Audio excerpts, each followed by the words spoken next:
hermanos en Cristo Jesús, hoy iniciamos una nueva etapa en este canal Chispita de Oración. Al inicio de este canal hemos llevado a cabo la lectio divina los jueves y domingo. A partir de hoy iniciamos todos los jueves con una catequesis de algún tema de importancia y los domingos continuamos con la lectio divina. Y todo esto con la finalidad de conocer un poco más a ese Dios que me ama, con el cual tengo ese encuentro a través de la lectio divina y de su palabra. Y sin más preámbulo, comenzamos.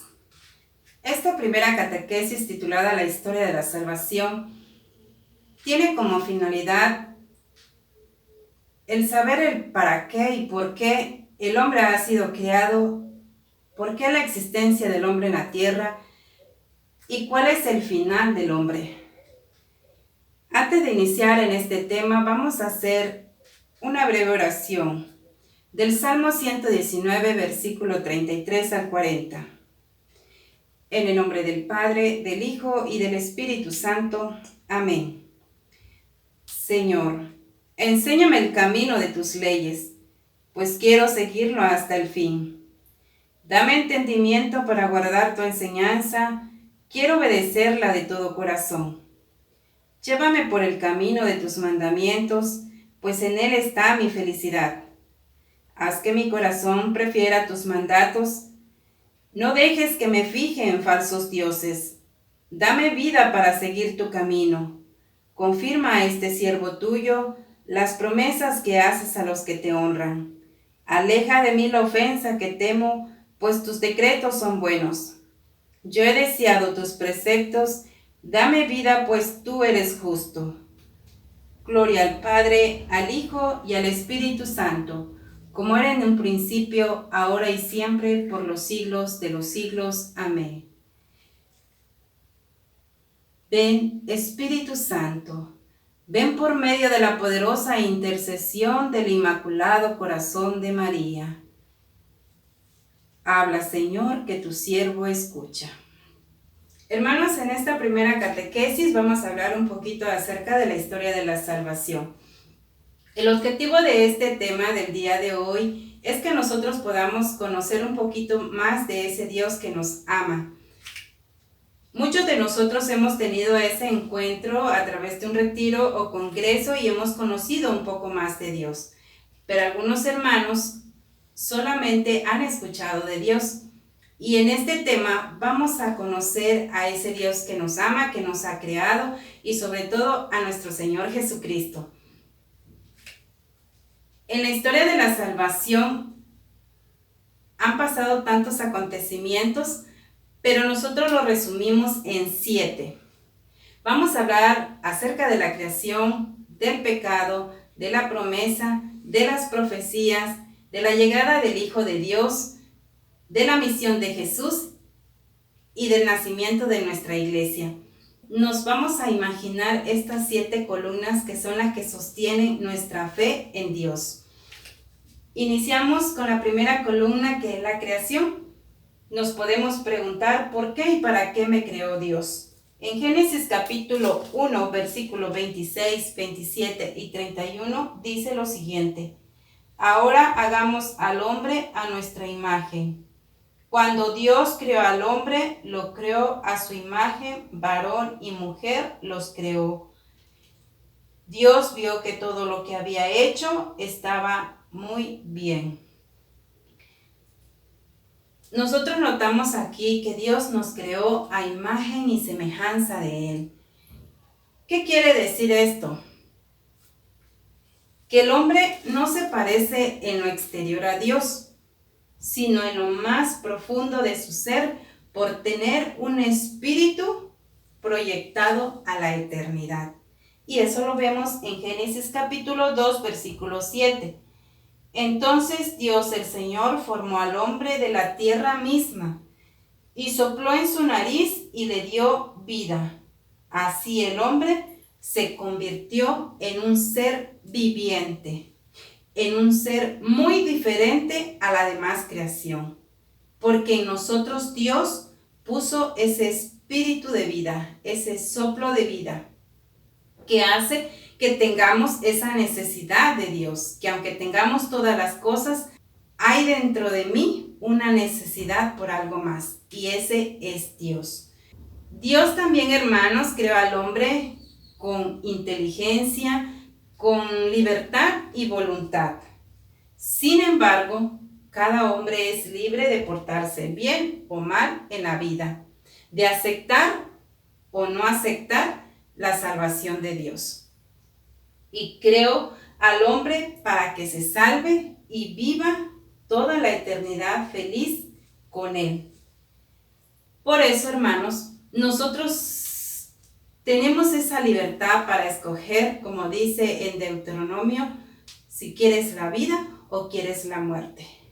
Nos ha hecho tan libre. Dios tiene ese respeto hacia el hombre para que el hombre decida a una vida con Dios o a una vida sin Dios. Y el hombre fue creado para conocer, para amar y servir a Dios. Yo tengo que conocer a ese Dios que me ha creado, amarlo por todo lo que me ha dado en la vida y servirlo como respuesta al amor que yo tengo hacia Él. Dios, después de haber creado al hombre, le busca un lugar y ese lugar se llama paraíso. En Génesis capítulo 2, versículo 15, dice: Cuando Dios el Señor puso al hombre en el jardín de Edén para que lo cultivara y lo cuidara, le dio esta orden: puedes comer del fruto de todos los árboles del jardín, menos del árbol del bien y del mal.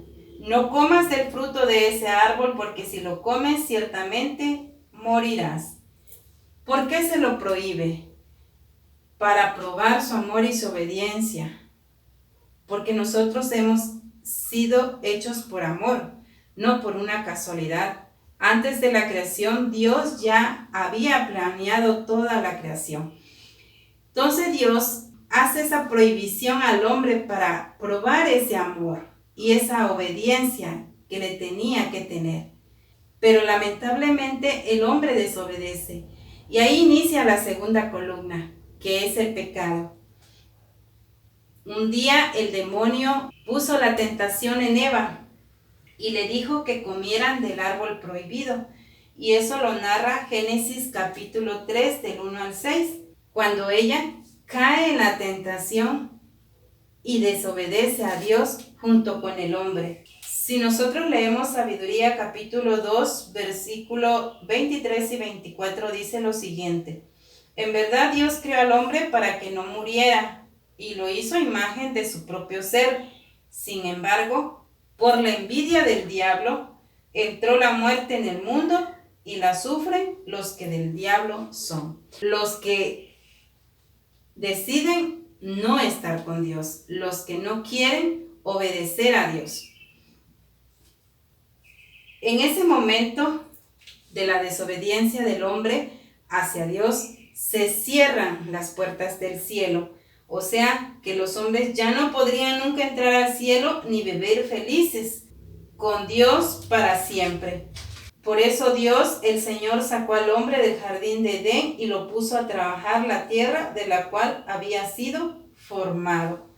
Por eso en Romanos 5:12 dice: Así pues, por medio de un solo hombre entró el pecado en el mundo, y por el pecado entró la muerte, y así la muerte pasó a todos, porque todos pecaron. Y el objetivo de Dios se ve interrumpido. Si nosotros recordamos, Dios nos creó para ser felices con Él en el cielo, pero por la desobediencia del hombre se interrumpe ese objetivo de Dios, ese plan de Dios. Pero Dios ama tanto al hombre que ahí viene la tercera columna, que es la promesa. Dios ama tanto al hombre que después del pecado de los primeros hombres no nos abandonó, sino que nos prometió un Salvador, que es su Hijo Jesucristo. Haré que tú y la mujer sean enemigas, lo mismo tu descendencia y su descendencia. Su descendencia te aplastará la cabeza y tú le morderás el talón. Ahí Dios hace la promesa de mandar a su Hijo Jesucristo. Estamos viendo, hermanos, que realmente el amor de Dios está desde el principio de nuestra creación. Y a pesar de que, pues, el plan de Dios no se estaba llevando a cabo, su amor queda intacto hacia el hombre. Y es cuando Dios busca la manera de que el hombre no muera, que el hombre no se pierda. Y al darnos esa promesa de enviarnos a un Salvador, el enemigo, el demonio, se enoja mucho. Y eso lo podemos ver en Apocalipsis 12:17. Dice: con eso el dragón se puso furioso contra la mujer y fue a pelear contra el resto de los descendientes de ella, contra los que obedecen los mandamientos de Dios y siguen fieles al testimonio de Jesús. Esa es la razón, hermanos, que a veces cuando uno se propone hacer el bien, cuando uno se propone cambiar de vida, dejar todo el mal que nosotros podamos haber cometido, el demonio no está contento.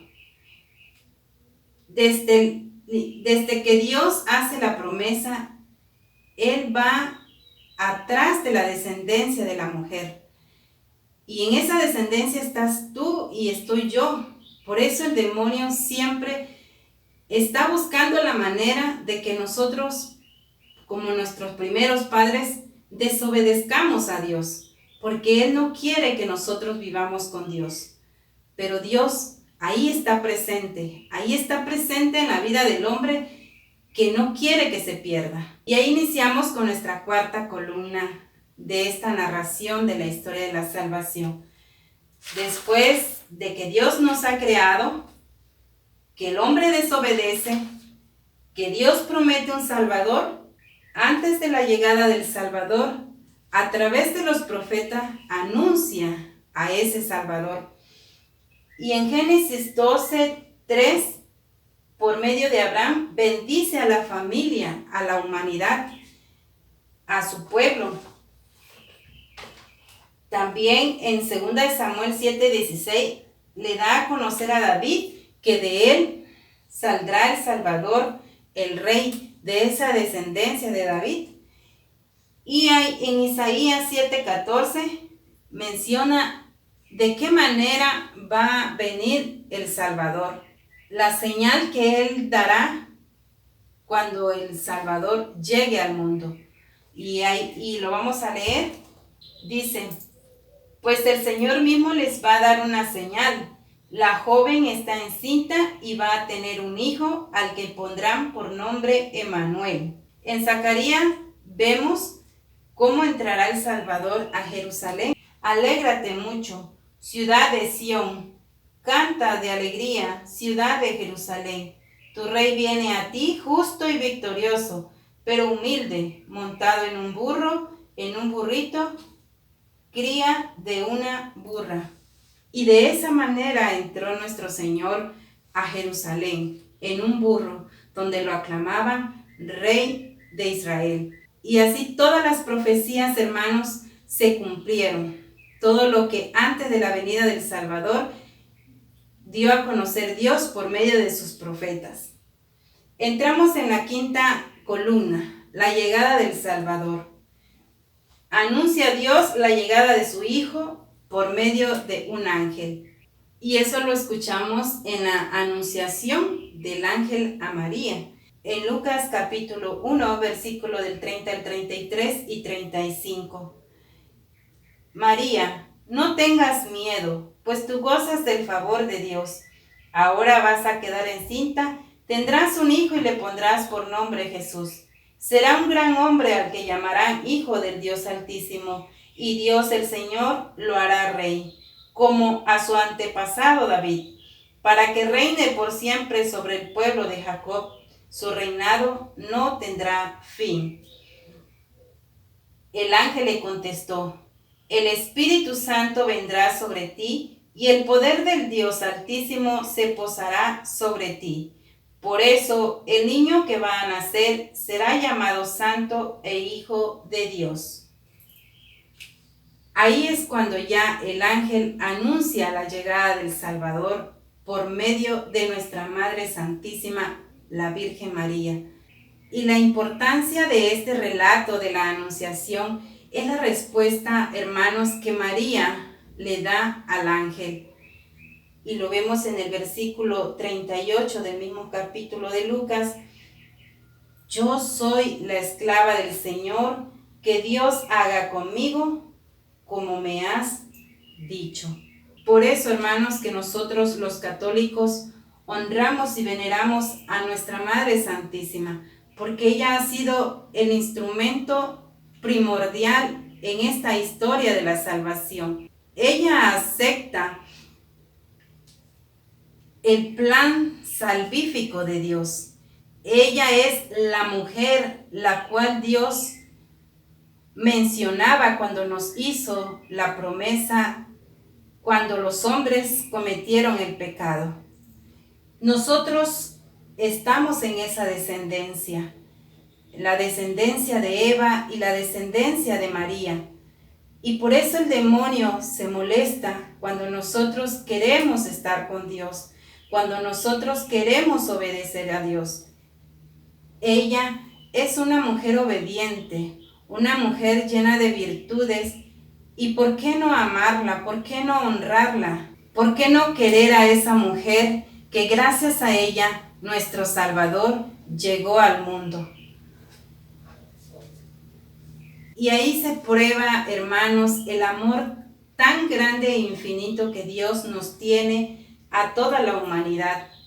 Y en Juan 3, 16 al 17 dice: pues Dios amó tanto al mundo que dio a su Hijo único, para que todo aquel que crea en Él no muera, sino que tenga vida eterna. Porque Dios no envió a su Hijo al mundo para condenar al mundo, sino para salvarlo por medio de Él. Ahora, hermanos, la importancia, el que nosotros creamos en Jesús. Él es el enviado del Padre, ese Padre que nos ama infinitamente y que no quiere nuestra condenación, sino quiere nuestra salvación. En Lucas capítulo 2, versículo 6, se cumple la promesa que Dios hizo a la humanidad. Sucedió que mientras estaba en Belén, le llegó a María el tiempo de dar a luz, y allí nació su hijo primogénito, y lo envolvió en pañales y lo acostó en el establo, porque no había alojamiento para ellos en el mesón. Por eso, hermano, nunca dudemos de las promesas de Dios. Dios todo lo que nos promete, lo cumple. Y esta es una de las grandes promesas que Dios ha cumplido, habernos enviado a toda la humanidad ese Salvador. Y escuchemos lo que dice en Gálatas capítulo 4, del 4 al 5. Cuando se cumplió el tiempo, Dios envió a su Hijo, que nació de una mujer, sometido a la ley de Moisés, para rescatarnos a los que estamos bajo esa ley y concedernos gozar de los derechos de Hijo de Dios. Vean la grandeza que tiene el que Jesús llegue como nuestro Salvador. Nos concede gozar de los derechos como hijos de Dios. Y eso nosotros, hermanos, a través de nuestro bautismo, tenemos ese derecho como hijos de Dios. Por eso los que no están bautizados son criaturas de Dios, porque somos de la creación de Dios. Pero al ser bautizados pasamos a ser hijos adoptivos de Dios. Y hermanos, ahora nosotros estamos viendo que se hizo realidad esa promesa, y también muchos de los que estaban en el tiempo de Jesús lo dieron a conocer. Y uno de ellos era Zacarías. Leemos en Lucas 1:68 cuando dice: bendito sea el Señor Dios de Israel, porque ha venido a rescatar a su pueblo. Nos ha enviado un poderoso Salvador, un descendiente de David, su siervo. Y también lo dice María en el Magnífica. Así lo había prometido a nuestros antepasados, a Abraham y a sus futuros descendientes. Y si ustedes recuerdan, también a Simeón cuando hacen la presentación de Jesús al templo. Simeón lo tomó en brazos y alabó a Dios diciendo: Ahora, Señor, tu promesa está cumplida. Puedes dejar que tu siervo muera en paz, porque ya he visto la salvación que has comenzado a realizar a la vista de todos los pueblos, la luz que alumbra las naciones y que será la gloria de tu pueblo Israel. Qué gozo y qué alegría de aquellos que vieron la promesa de Dios hecha realidad. Y ahora nosotros, hermanos, también tenemos que estar alegres y gozosos, porque lo que sucedió hace más de 2000 años sigue sucediendo en nuestras vidas. Cuando tú y yo permitimos que llegue el Salvador a nuestra vida, a rescatarnos de esa esclavitud del pecado, es cuando nosotros nos debemos de sentir gozosos, alegres, porque Dios hace realidad esa promesa de ese Salvador que te llevará a que se cumpla el plan de Dios en tu vida, a que tú vivas feliz y gozoso en la presencia de Dios. Continuamos con esta sexta columna que es la misión de Jesús. Jesús en Lucas 19:10 menciona: pues el Hijo del Hombre ha venido a buscar y salvar lo que se había perdido. Y en Lucas 4:17-21 dice: le dieron a leer el libro del profeta Isaías, y al abrirlo encontró el lugar donde estaba escrito: el Espíritu del Señor está sobre mí, porque me ha consagrado para llevar la buena noticia a los pobres. Me ha enviado a anunciar libertad a los presos y dar vista a los ciegos, a poner en libertad a los oprimidos, a anunciar el año favorable del Señor. Luego Jesús cerró el libro, lo dio al ayudante de la sinagoga y se sentó. Todos los que estaban allí tenían la vista fija en él. Él comenzó a hablar diciendo: hoy mismo se ha cumplido la escritura que ustedes acaban de oír. Hoy mismo se ha cumplido la escritura. Si recuerdan que anteriormente hablamos de que la venida de Jesús se dio a conocer a través de los profetas. Ellos venían anunciando esa llegada de nuestro Salvador. Y ahí el mismo Jesús dice: hoy mismo se ha cumplido la escritura que ustedes acaban de oír. Ya estaba el Salvador entre ellos. San Pablo menciona a qué llegó Jesús.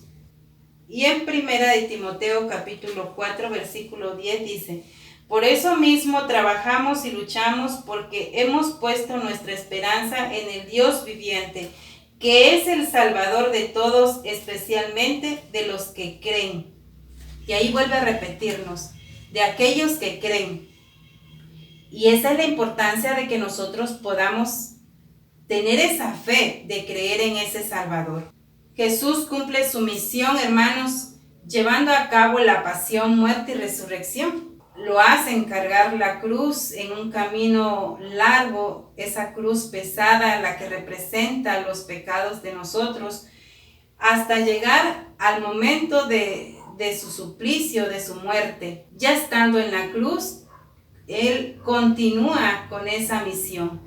Perdona a los ladrones, a los que están a su derecha y a su izquierda. Y ahí vemos representado también la vida del hombre, el que aceptó a Jesús y el que no aceptaba a Jesús.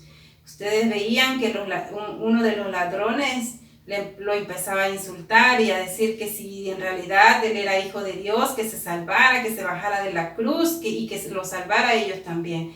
Y el otro pues también le decía, ¿no? nosotros estamos aquí porque nos los merecemos, pero este hombre solamente ha hecho el bien. Él no tiene por qué estar aquí en la cruz. Y eso, hermanos, es el reflejo de una persona que se arrepiente de todos sus pecados. Es el reflejo de aquella persona que acepta a Jesús como su rey.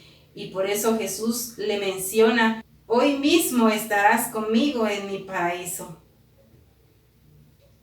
El lugar que Dios, hermanos, desde un principio, desde la creación, quería que el hombre estuviera y que viviera feliz.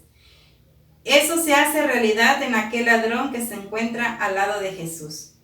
Y como les decía, en esos dos ladrones está reflejada nuestra vida.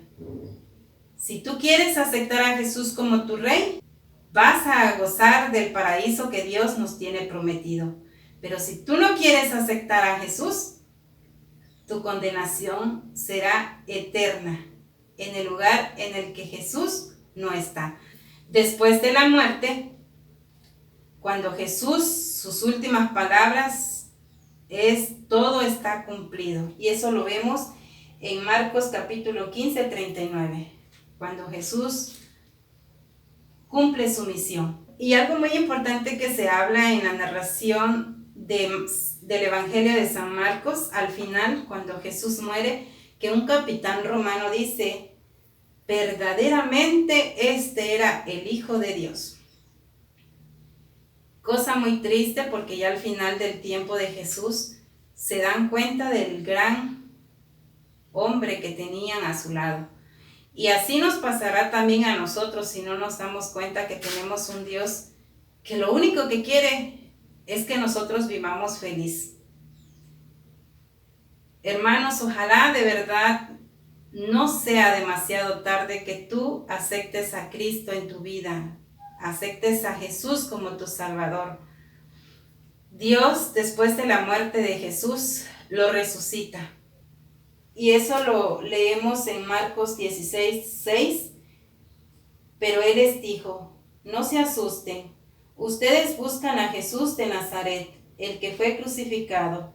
Ha resucitado, no está aquí. Miren el lugar donde lo pusieron. Y ahí, hermanos, terminamos con la séptima columna, que es el nacimiento de nuestra iglesia. Después de que Jesús resucita, hay muchas promesas también de parte de Jesús hacia esos apóstoles que Él había llamado. Eran personas muy especiales, personas que iban a representar a la iglesia que Cristo iba a dejar en la tierra. Cuando el Hijo terminó la obra que el Padre le había encargado realizar en la tierra, hizo una promesa muy grande que hasta nuestros días está, y es el Espíritu Santo. Y eso iba a suceder en el día de Pentecostés, para que santificara continuamente la iglesia. En el credo nosotros mencionamos que creemos en una iglesia que es una, santa, católica y apostólica. Una, porque es la única que Jesús ha dejado. Santa, porque está bajo la protección del Espíritu Santo, porque el que fundó la iglesia es un santo, que es nuestro Señor Jesucristo. Católica, porque es universal, porque se encuentra en todos los lados del mundo. Apostólica, porque los cimientos de la iglesia están bajo la dirección de los apóstoles. Ustedes recuerdan en Mateo capítulo 16, 19, cuando Jesús deja a cargo su iglesia bajo el resguardo de San Pedro, que fue nuestro primer papa en la iglesia. Nuestra iglesia también fue fundada en el amor, cuando Jesús, después de que Pedro lo había negado 3 veces, y 3 veces también Jesús le pregunta: Pedro, ¿me amas? Y ahí se instituye nuestra iglesia en una iglesia fundada por amor, por el amor que Jesús tiene a su iglesia y por el amor que Pedro le tiene a Jesús. Lucas 22, 31 al 32. Dijo también el Señor: Simón, Simón, mira que Satanás los ha pedido a ustedes para sacudirlos como si fueran trigo. Pero yo he rogado por ti para que no te falte la fe. Y tú, cuando te hayas vuelto a mí, ayuda a tus hermanos a permanecer firmes. Por eso nosotros, hermanos, estamos bajo la guía del Papa y de sus obispos, de sus arzobispos, de nuestros sacerdotes. Ellos vienen siendo los sucesores desde San Pedro y los apóstoles como los primeros obispos. Al igual que Jesús, nosotros también tenemos que orar mucho por ellos, rogar a Dios por ellos, porque el demonio no está contento de que ellos continúen esa gran misión que Jesús le dejó a Pedro. Y tenemos que orar incesantemente por nuestro sacerdote, por nuestros obispos, por nuestro Papa, para que Dios los cubra y los proteja y ellos no caigan, para que ese amor por Cristo no se vaya perdiendo. Jesús, hermanos, nos probó en la cruz todo el amor que nos tenía a cada uno de nosotros. Él sabía que tenía que regresar al Padre. Por eso también, a través de los apóstoles, menciona que no nos dejará huérfanos.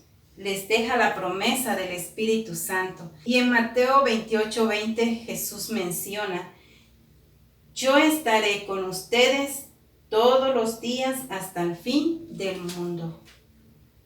Vean, hermanos, la importancia que tiene el que nosotros aprendamos de todas las grandes promesas que Jesús nos ha hecho a todos. Y eso todo lo encontramos aquí, hermanos, en nuestra Sagrada Escritura, en nuestra Biblia, donde se encuentra la palabra de Dios. Jesús en Juan 16:28 menciona: salí de la presencia del Padre para venir a este mundo, y ahora dejo el mundo para volver al Padre. Es cuando ya Jesús regresa de donde salió.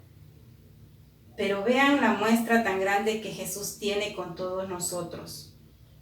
No nos dejó huérfanos, nos dejó al Espíritu Santo, nos dejó bajo la protección de San Pedro. Y también otra cosa muy importante que debemos de saber es que Jesús está aquí con nosotros, no en persona, pero sí en espíritu. Por eso nosotros tenemos la gracia, tenemos ese regalo tan hermoso que es la Sagrada Eucaristía, donde Jesús se queda entre nosotros. Yo creo que esa es una de las grandes muestras de amor que Jesús puede tener con todos los hombres. Pues, hermanos, esta es la historia de la salvación. Hemos visto y escuchado cómo Dios nos muestra todo el amor que le tiene al hombre desde el principio de la creación hasta que Jesús regresa al Padre. ¿Ves cuánto nos ama Dios? ¿Cuánto nos ama Cristo? Que se hizo hombre, sufrió, murió en una cruz para que fuéramos perdonados por nuestros pecados. Debemos darle gracias a Dios, hermanos, todos los días de nuestra vida.